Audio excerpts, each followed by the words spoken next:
नमस्कार भक्तों, जितिया पर्व की आप सभी को बहुत बहुत शुभकामनाएं। मैं श्वेता कुशवाहा आज आपको जितिया व्रत की कथा सुनाने जा रही हूँ, जिसमें दो बहनें थी, सुखिया और दुखिया। चलिए आइए सुनते हैं सुखिया और दुखिया की कहानी। दो बहनें थीं, एक का नाम था सुखिया और दूसरी का नाम था दुखिया। दोनों का भाग्य भी उनके नाम जैसा ही था। दुखिया बहुत गरीब थी और बहुत दुखी रहती थी। सुखिया बहुत अमीर थी और हमेशा सुखी रहती थी।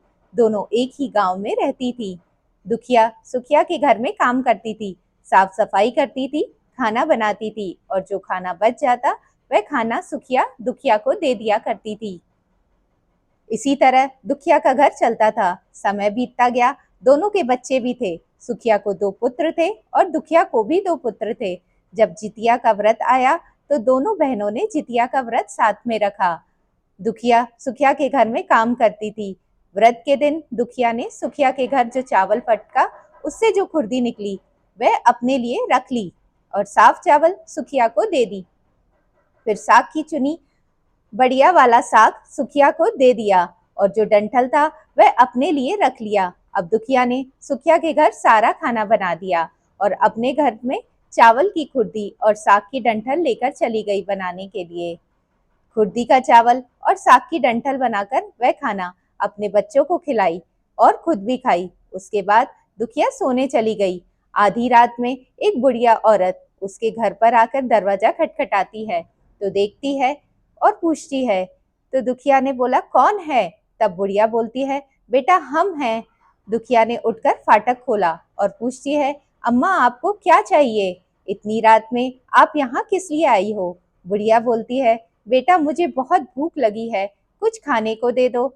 दुखिया उसे घर के अंदर ले आती है और कहती है कि हम लोग बहुत गरीब हैं। आज मैंने खुर्दी का चावल और साग की डंठल बनाया है, क्या आप खाएंगी? तो बुढ़िया कहती है, हाँ क्यों नहीं खाएंगे, हमें बहुत भूख लगी है, हम वही खाएंगे।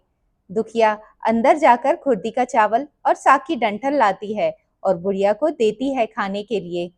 बुढ़िया खाना खाने के बाद कहती है कि मुझे अच्छे से दिखाई नहीं देता, इतनी रात में अंधेरे में अपने घर कैसे जाऊंगी?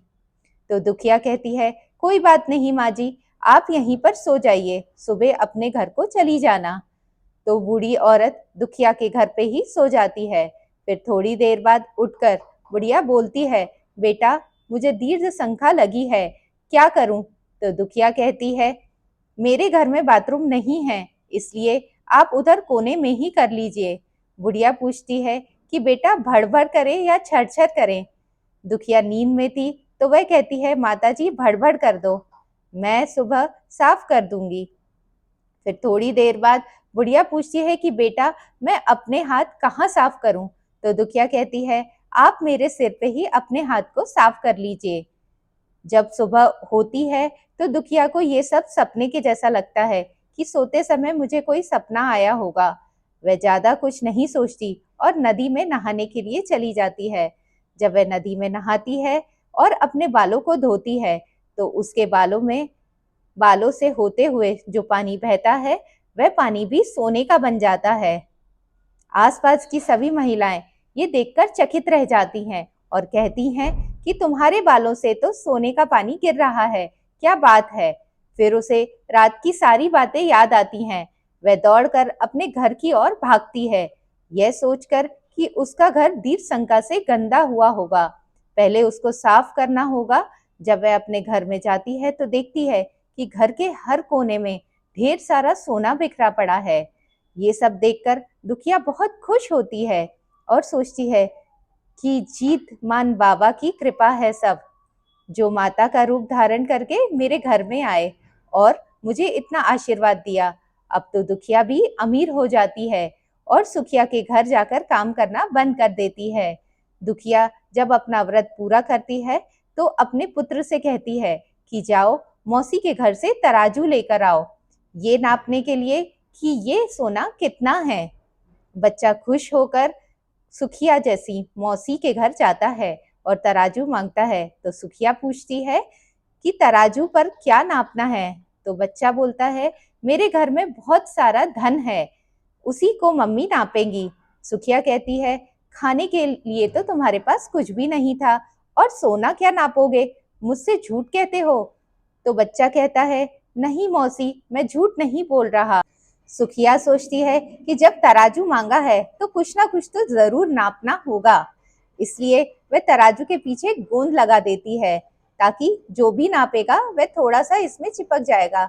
दुखिया जब तराजू पे सोना नापती है तो कुछ सोने का टुकड़ा उसकी गोंद में चिपक जाता है। जब बच्चा तराजू लौटाने आता है तो सुखिया उसको उलट पुलट कर देखती है, तो उस तराजू में सोना लगा हुआ मिलता है। सुखिया सोचती है उसके घर में जरूर कहीं से सोना आया होगा, इसलिए वह कहीं दिन से काम पर भी नहीं आ रही। सुखिया उसके घर जाकर देखती है कि आखिर ये सोना कहाँ से आया। तब सुखिया दुखिया के पास जाकर पूछती है कि तुम्हारे पास इतना सोना कहाँ से आया, कि तुम तराजू मंगाई नापने के लिए। तो दुखिया उस रात की सारी कहानी अपनी बहन सुखिया को बताती है। दुखिया का मन एकदम सच्चा था, इसलिए वह सब कुछ बता देती है। लेकिन सुखिया के मन में लालच आने लगा कि दुखिया के पास हमसे भी ज्यादा धन आ गया है।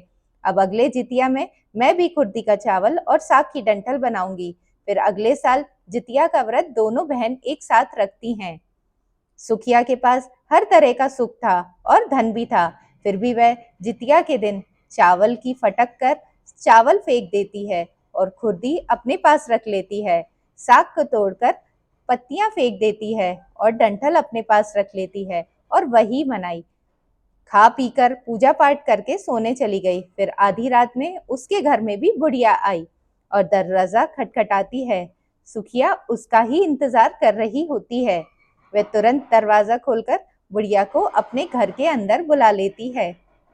बुढ़िया बोलती है, मुझे बहुत भूख लगी है, कुछ खाने के लिए दे दो। तो सुखिया कहती है, मैंने खुर्दी का चावल और डंठल का साग बनाया है। बुढ़िया बोलती है, कोई बात नहीं, मैं खाऊंगी। तो सुखिया परोस देती है। वह खाना खाने के लिए और सोने चली जाती है। बुढ़िया बोलती है, मैं घर नहीं जा सकती, मुझे कुछ दिखाई नहीं देता। तो सुखिया बोलती है, कोई बात नहीं माँ जी, आप यहीं पे सो जाओ।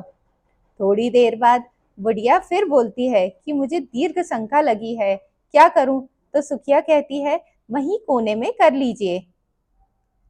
फिर थोड़ी देर बाद बुढ़िया पूछती है कि भड़बड़ करूं या छरछर करूं।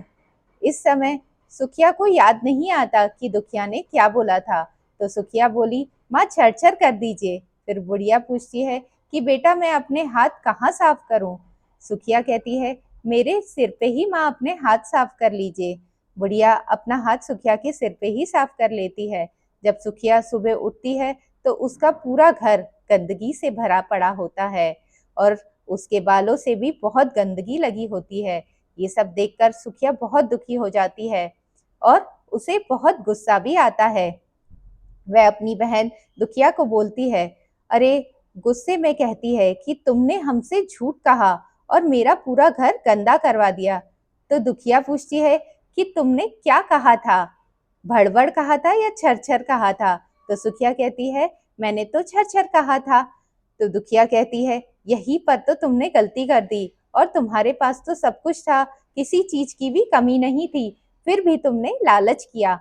मेरे पास तो कुछ भी नहीं था, तुम्हारे पास तो सब कुछ था। तुम्हारे घर जीत मान बाबा भेस बदल कर आए, लेकिन फिर भी तुमने उन्हें अच्छा खाना नहीं खिलाया। मेरे पास तो कुछ भी नहीं था, इसलिए मैंने उन्हें खुर्दी की चावल और डंठल का साग परोसा था। तुमने अपने घर आए भगवान का अपमान किया है। सब कुछ रहते हुए भी तुमने साग और भात खिलाया। तुम्हारे पास तो सब कुछ होते हुए भी तुम्हें लालच नहीं करना चाहिए था, इसलिए तुम्हारे साथ बुरा हुआ है। दोस्तों, आपको ये कथा कैसी लगी? कृपया करके कमेंट में ज़रूर बताइएगा। वीडियो पसंद आया हो तो लाइक, कमेंट, सब्सक्राइब ज़रूर कीजिएगा। जितिया पर्व की आप सभी को बहुत बहुत शुभकामनाएं।